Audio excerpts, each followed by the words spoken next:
There's someone in your life who always seems to know exactly what to say. They remember the thing you mentioned once, months ago, about your father. They check in on you after a hard week before you even tell them it was hard. They cry at the right moments. They validate your feelings with the kind of precision that makes you feel, for the first time in years, completely understood. And yet, something feels off. You can't name it. You feel guilty even thinking it, because this person is so emotionally aware, so tuned in, so everything you always wanted from the people in your life. But you leave conversations with them feeling smaller than when you arrived. You find yourself constantly explaining yourself, defending yourself, apologizing for things you're not sure you did wrong. You feel seen and somehow also trapped. Here's what nobody tells you about emotional intelligence. It is one of the most powerful tools a person can develop. And like any powerful tool, it can be used to heal, or it can be used to control. Today we're going to talk about the difference, not to make you paranoid, but because understanding this might explain something you've been feeling for a long time, something you didn't have words for until now. Before we talk about the dark side, let's be clear about what genuine emotional intelligence looks like.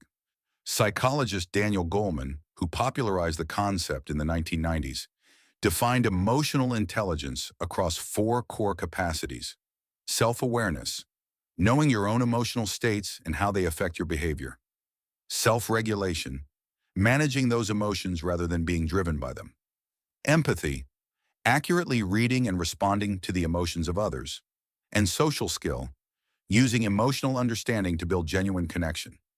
Notice what connects all four of these capacities. They're all oriented toward something real, toward honest self-knowledge, toward authentic connection, toward mutual understanding. Genuine emotional intelligence makes relationships safer. It creates space for vulnerability. It helps people feel truly seen without any agenda attached to that seeing. But here's the thing. Every single one of those capacities, self-awareness, self-regulation, empathy, social skill, can be mimicked, can be performed, can be deployed strategically by someone who has learned that emotional fluency gives them power over other people. And the terrifying part? The performance can be nearly indistinguishable from the real thing, until you know what to look for. The first sign is the one that takes longest to recognize, because it's hidden inside something that initially feels like intimacy. Genuinely emotionally intelligent people create safety for vulnerability. When you share something painful with them, a fear, an insecurity, a wound from your past, they hold it carefully. They don't reference it later to win arguments. They don't bring it up when you're already down. They don't use your softness as a map to your pressure points. But someone using emotional intelligence as manipulation does the opposite. They encourage your vulnerability strategically. They ask the right questions. They create the conditions where you feel safe enough to reveal things you've never told anyone. And then, gradually, subtly, those revelations start appearing in other contexts.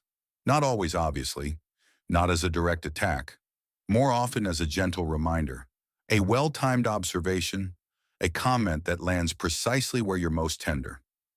I just worry about you, given everything you told me about how your last relationship ended. I know you struggle with feeling like you're too much for people. I just want you to be aware of how you came across. The words sound caring. The intent is control. Psychologists call this the weaponization of intimacy, and it works precisely because it's so hard to call out. When you try, you sound paranoid, ungrateful, like you're punishing someone for paying attention to you. That confusion? That's not an accident. The second sign is easier to spot, once you know to look for it. Genuine empathy is consistent. It doesn't switch on and off based on whether it's convenient. A truly empathetic person feels with you when you're struggling, and continues to feel with you even when your struggle is inconvenient for them, even when your pain is about something they did. Manipulative emotional intelligence is selective. The person who cries with you about your anxiety, but goes cold and distant the moment you express that anxiety about something they did. The person who validates everyone else's emotions beautifully, but becomes suddenly logical and detached the moment you need validation from them. The person whose empathy is always available for your pain when it brings you closer to them, and mysteriously unavailable when your pain creates distance or accountability for them. This selective empathy serves a purpose. It trains you, gradually over time, to only bring certain emotions into the relationship. The emotions that are welcome. The emotions that don't threaten the dynamic they've carefully constructed. You start self-editing before you even open your mouth. You think, is this a feeling they'll be able to hear? Or will this make them shut down? That self-editing is not a sign of your emotional immaturity. It's a sign that you've learned from experience that not all of your emotions are safe in this relationship. And a relationship where not all of your emotions are safe, regardless of how emotionally intelligent the other person seems, is not a safe relationship. The third sign is the one that leaves people the most confused because it often looks like sensitivity, like depth, like someone who feels things more intensely than ordinary people. Here's what it actually looks like in practice.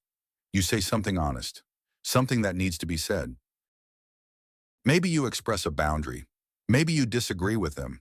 Maybe you simply have a bad day and aren't as available as usual. And suddenly, the emotional weather in the room changes entirely. They don't get angry. That would be too obvious. Instead, they get quiet, wounded. They withdraw in a way that's visible enough for you to notice, but subtle enough that you can't directly address it. They say, "I'm fine," in a tone that makes absolutely clear they are not fine. They become distant in a way that creates just enough anxiety in you that you abandon whatever you were doing, whatever you needed, to tend to them instead. This is called emotional coercion, and someone with high emotional intelligence can deploy it with devastating precision because they know you. They know exactly how much withdrawal will trigger your attachment anxiety. They know exactly what expression will activate your guilt. They know precisely how long to stay quiet before you start apologizing for something you're not even sure you did. The result, over time, is that you become the emotional caretaker of the relationship. Your needs become secondary. Your feelings become manageable only when they don't disturb theirs. And because this person is so emotionally articulate, so fluent in the language of feelings, they can frame this entire dynamic as your failure, your emotional immaturity, your inability to hold space for a sensitive person. Real emotional intelligence takes responsibility for one's own emotional states. It doesn't place that responsibility on the people around them. If you find yourself constantly managing someone else's emotional reactions to your own honest feelings, that's not love. That's labor. And it's labor you were never asked to sign up for. The fourth sign is the most sophisticated and the most damaging. It starts subtly, so subtly that most people don't notice it happening until they're deep inside it. You have an experience. Something happens between you and this person, something that hurt you, confused you, or made you feel unsafe. You go to address it, and somehow, by the end of the conversation, you're not sure anymore whether what you experienced actually happened the way you remember it. Not because they called you a liar. That would be too direct. Instead, they use emotional intelligence, their deep knowledge of your psychology, your insecurities, your patterns, to reframe what happened in a way that centers their intentions rather than your experience. I think what's actually happening here is that your abandonment wound is being triggered. You tend to catastrophize when you're stressed. I wonder if that's what's happening right now. I hear that you felt hurt, but I want you to consider whether the intensity of your reaction is proportionate to what actually happened. Every one of these statements uses the language of therapy. Every one of them sounds like emotional wisdom, and every one of them is designed to do the same thing. Move the conversation away from what they did and toward what is wrong with you. Psychologists call this DARVO: deny, attack, reverse victim, and offender. And when it's delivered in the calm, measured tones of someone who seems emotionally evolved, it is extraordinarily difficult to resist. Because part of you wants to believe them. Part of you has been trained by this relationship, by years of being told your reactions are too much, to distrust your own perception. Here's what you need to hear. Your experience is data. Your feelings are information. Someone who consistently redirects your legitimate concerns back onto your psychology is not helping you grow. They are protecting themselves from accountability. There is a difference between a partner who lovingly challenges your patterns and a person who weaponizes psychological language every time you get close to the truth. One of them wants you to heal. The other needs you to doubt yourself. So where does this leave you? Maybe you recognize someone in this video. Maybe, and this is the harder possibility, you recognize something in yourself. Because here's the truth that makes this topic genuinely complicated. Most people who use emotional intelligence manipulatively are not cartoon villains. They're not sitting in dark rooms plotting how to control the people around them. Most of them learned these patterns in environments where emotional manipulation was the only currency available, where love was conditional, where vulnerability was dangerous, where reading the room and managing others' emotions was a survival skill, not a choice. That doesn't make it okay. It doesn't mean you have to stay. It doesn't mean your pain isn't real or your experience doesn't matter. But it does mean that the line between emotional intelligence and emotional manipulation is not always a line between good people and bad people.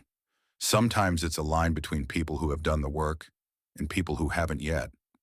The question worth asking about others, and honestly about yourself, is not whether someone is emotionally intelligent. It's what they do with that intelligence. Does it make the people around them feel more free, more seen, more able to be honest? Or does it make them feel managed, monitored, like they're always one wrong move away from losing something important? You already know the answer. You've probably known it for a while. Trust that knowing.